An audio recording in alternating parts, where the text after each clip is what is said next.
Olá, você meu amigo, minha amiga aqui do Tec Concursos, professor Bruno Lira aqui, para que a gente possa dar continuidade ao estudo da nossa Lei 9784/99. Estamos falando aqui do tópico de recurso, de revisão do processo administrativo. Analisa aqui comigo, pessoal, olha só. Mesmo tópico, 12.1.9. Gente, eu quero falar com vocês aqui sobre quando uma decisão da autoridade administrativa contraria a súmula vinculante. Isso é muito importante, tá?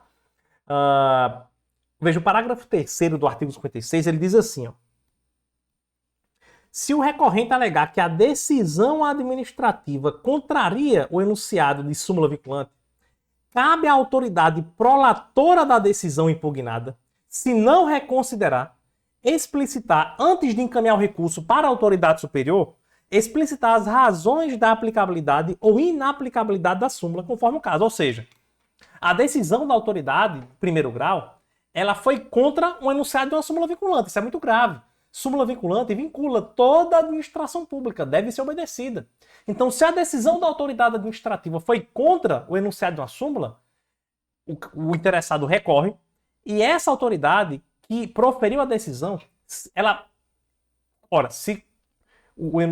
a decisão dela ela contrariou o enunciado de súmula, como regra, ela devia reconsiderar. Mas se ela não reconsiderar a sua decisão, antes dela enviar o recurso para a autoridade superior, ela deve explicitar as razões da aplicabilidade ou inaplicabilidade da súmula. Se ela aplicou, ela diz por que aplicou. Ela diz, olha, o interessado está errado dizendo que eu não apliquei, porque eu apliquei o enunciado da súmula da forma seguinte, tal. Ou então, se ele realmente não aplicou, ele reconhece que não aplicou, reconhece a inaplicabilidade e justifica por que não aplicou. Já o artigo 64A, gente, ele diz assim, ó, se o recorrente alegar essa violação do enunciado da súmula, o órgão competente para decidir o recurso explicitará as razões da aplicabilidade ou inaplicabilidade da súmula, conforme o caso. Então, veja, o parágrafo 3º do artigo 56, ele traz para a gente o que a autoridade prolatora da decisão vai fazer. Então, aqui é o seguinte, eu tenho aqui a autoridade, por exemplo, primeiro grau, e a autoridade... Nossa, essa daqui ficou muito feia. E a autoridade de segundo grau. E o interessado. O interessado, quando ele recorre para a autoridade de primeiro grau, o parágrafo 3º diz que essa autoridade de primeiro grau, ela deve dizer, justificar, por que aplicou ou por que não aplicou a súmula. Beleza. Já o 64A, ela diz que o órgão competente para julgar o recurso deve dizer por que aplica ou não aplica.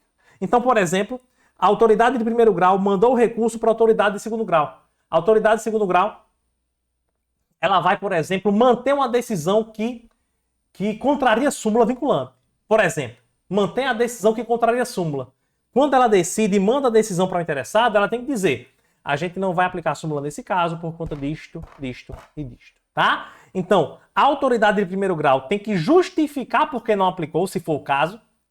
E a autoridade de segundo grau, quando julga o recurso, se mantém a decisão do primeiro grau, ela tem que justificar por que vai manter a decisão do primeiro grau e por que a súmula não foi aplicada no caso.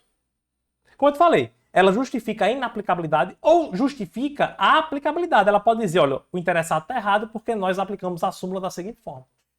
Tá? Então, quem deve justificar? A autoridade que proferiu a decisão e a autoridade recorrida, no caso, né? Aqui vai julgar o recurso, tá certo? O órgão competente para decidir o recurso. Recorrida não. Recorrida é a autoridade de primeiro grau, que foi recorrida. Essa aqui é o órgão competente ou a autoridade competente para decidir o recurso. Já o artigo 64B, gente, ela diz o seguinte, ela diz, olha, se a autoridade administrativa ela não aplicou súmula e o interessado não conseguiu êxito nos recursos administrativos, o interessado proferiu recursos administrativos alegando que a súmula foi violada, e as autoridades desconsideraram. Se isso acontecer, o interessado ele pode ajuizar perante o Supremo Tribunal Federal uma reclamação. Chamamos de reclamação constitucional, tá? Ela pode ajuizar perante o STF uma reclamação. Supremo, seguinte, lá naquele processo administrativo número X da administração pública Y, eles estão violando súmula vinculante. Aí o Supremo vai analisar o caso. Se o Supremo acolhe a reclamação, gente, então veja, acolhida pelo STF, a reclamação fundada em violação de enunciado de súmula vinculante, o STF, pessoal, vai dar ciência à autoridade prolatora e ao órgão competente para o julgamento do recurso. Tanto a autoridade prolatora como o órgão competente para julgar o recurso deverão adequar as futuras decisões administrativas. Primeiro, aquele caso, o próprio STF vai mudar a decisão da autoridade administrativa naquele caso e vai dar razão ao interessado. Mas além disso, gente, o STF vai ordena que essa autoridade administrativa adeque as futuras decisões administrativas em casos semelhantes, sob pena de responsabilização pessoal nas esferas civil, administrativa ou penal. Ou seja, se aquela autoridade foi avisada pelo Supremo, foi cientificada pelo Supremo que, nos casos futuros, ele não poderia mais violar aquela súmula vinculante, que ele deveria adequar as futuras decisões em casos semelhantes, e mesmo assim, ele viola o enunciado da súmula em caso futuro, ele vai ter responsabilização pessoal, aquela autoridade vai se responsabilizar pessoalmente na esfera civil, administrativa e penal. Tranquilo, gente? Beleza? Vamos falar um pouquinho sobre revisão? A gente já falou, na verdade, sobre revisão, né, gente? Na aula passada, a gente conversou que a revisão pode ser feita a qualquer tempo, quando surge um fato novo ou circunstância relevante. Mas vamos rever alguns pontos importantes aqui. Ele diz assim: os processos administrativos de que resultem sanções. Então, um ponto importante que eu não destaquei na aula passada. A revisão vai ser feita, gente, quando é um processo administrativo sancionatório. É aquele processo administrativo que aplica sanção em um administrado. Esse é o processo que pode ser revisto, tá? Então, os processos administrativos que resultem em sanções podem ser revistos a qualquer tempo, como a gente já conversou, a pedido ou de ofício, quando surgem fatos novos ou circunstâncias relevantes, suscetíveis de justificar a inadequação da sanção aplicada. E aí o parágrafo único da revisão do processo não poderá resultar agravamento da sanção. Gente, isso quer dizer o seguinte: vamos supor que foi aplicada uma sanção de multa de 10 mil reais em uma empresa. Lá na frente esse processo pode ser revisto? Pode. Mas esse processo não pode, por exemplo, agravar essa multa. Ah, essa multa não é de 10 mil, é de 20? Não pode. Ele só pode abrandar. Ou ele vai diminuir o valor da multa, ou ele vai extinguir a multa. Tá bom? Isso aí, pessoal, que nós chamamos é reformatio impégius. O que é reformatio impégius? Reformar para piorar. Existe uma diferença no que se refere a isso aqui, quando a gente fala de recurso e de revisão. Como eu acabei de falar para vocês, não é possível a reformatio impégius na revisão, porque a lei fala que da revisão do processo não pode resultar agravamento da sanção. Ou seja, pessoal, a revisão não pode ter reformatio impégius. Então, na revisão, existe uma vedação a reformatio impégius. A reforma promovida na revisão, ela não pode piorar a situação do interessado, só melhorar. Ou abrandar a sanção, abrandar ou isentar. E no recurso, professor, pode ter reformatio impégius? No recurso pode. Então, no recurso, vamos supor, gente, minha empresa tomou uma multa de 10 mil reais. Aí eu vou e recorro. Eu vou lá e recorro. Aí a autoridade superior analisa e fala, de fato, o julgamento está errado. Porque a multa não deveria ser de 10 mil, deveria ser de 20 mil. Piorar a decisão, a sanção. Pode acontecer? No recurso, isso pode. Porém, a lei traz uma ressalva. O parágrafo único do artigo 64 diz assim: se da aplicação do disposto neste artigo puder decorrer gravame à situação do decorrente, ou seja, se o recurso for julgado e o recurso piorar a sanção, piorar a situação do recorrente, o recorrente deve ser cientificado para que formule alegações antes da decisão. Ou seja, a empresa tinha tomado uma multa de 10 mil. Aí ela vai lá e recorre. Aí a autoridade superior diz, na verdade não é 10 mil, é 20 mil. Mas antes de ela bater o martelo e dizer que a situação foi agravada, e dizer que a multa, em vez de ser 10 mil, era 20 mil, por exemplo, antes de bater o martelo, ela deve cientificar essa PJ, por exemplo, ou o interessado de maneira geral, ela deve cientificar o interessado recorrente para que ele formule uma defesa final. Para que ele diga, opa, peraí, eu recorri aqui para melhorar por causa disso. Não é justo a piora, não é justo que haja o aumento do valor da multa por conta disso. Mas ainda assim, depois que ele faz essa alegação final, antes da decisão, a autoridade que vai decidir o recurso, ela pode muito bem se convencer pelas alegações dele ou não, ou dizer não. Você fez suas alegações, mas eu não me convenço e eu acredito ainda que a multa deve ser majorada, então a situação deve ser piorada em qualquer meio. E aí eu mantenho a decisão, isso pode acontecer.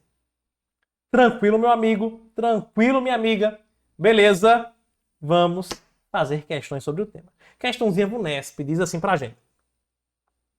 Sobre os recursos administrativos, conforme dispõe a lei 9784, assinale a alternativa correta, letra A. O recurso será dirigido à autoridade que proferiu a decisão. Perfeito. A qual, se não a reconsiderar no prazo de 15 dias, encaminha à autoridade superior. O prazo de reconsideração não é de 15 dias, é de 5 dias. Letra B. O recurso administrativo tramitará, no máximo, por 2 instâncias administrativas, salvo disposição legal diversa. O recurso tramita no máximo, pessoal, na verdade, é no máximo por 3 instâncias e não 2. Por isso está errado. Letra C. Salvo disposição legal específica, é de 15 dias o prazo para interposição de recurso, contado a partir da ciência ou divulgação oficial da decisão. O prazo para recorrer, a gente falou várias vezes aqui, não é de 15 dias, e sim de 10 dias. Por isso está errado aqui a letra C. Letra D. Quando a lei não fixar um prazo diferente, o recurso administrativo deverá ser decidido no prazo máximo de 30 dias, show de bola, a partir do recebimento dos autos pelo órgão competente. Tá certo. O parágrafo único desse artigo diz que esse prazo pode ser dilatado até o dobro, mas a regra é que é 30 dias mesmo, tá? Letra E. O recurso interpõe-se por meio de requerimento, no qual o recorrente deverá expor os fundamentos do pedido de reexame, vedada a juntada de novos documentos. Está errado, gente. A gente viu aqui que a lei permite que sejam juntados documentos no recurso, tá? Então a primeira questão de hoje, de fato, letra D, é o nosso gabarito. E por último, questão Fundep, diz assim: analise as afirmativas a seguir sobre recurso, tendo em vista a Lei Federal de Processo Administrativo. Primeiro, das decisões administrativas cabe recurso, em face de razões de legalidade e de mérito. Tá certo. Recurso pode ser de legalidade e de mérito. Salvo disposição legal em contrário, o recurso não tem efeito suspensivo. Essa é a regra. Salvo disposição legal, de fato, a regra é que o recurso não tem efeito suspensivo. Por último, o interposto recurso, o órgão competente para dele conhecer deverá intimar os demais interessados para que apresentem alegações. Está certo também. Isso é naqueles processos em que há mais de um interessado, tá? Então, 1, 2 e 3 está correto. Gabarito, letra D de dado. Tranquilo, gente? Beleza? Deu para entender tudo o que eu passei aqui para vocês hoje? Maravilha, meu amigo, minha amiga. Muito obrigado pela sua participação aqui na nossa aula. Se você ficou com dúvida em qualquer tema, você já sabe onde me encontrar. É só você ir lá no meu Instagram, @profbrunolira. Vai lá, manda a tua dúvida e assim que possível eu estou te dando um retorno. Combinado? Valeu, forte abraço, eu te aguardo na próxima aula.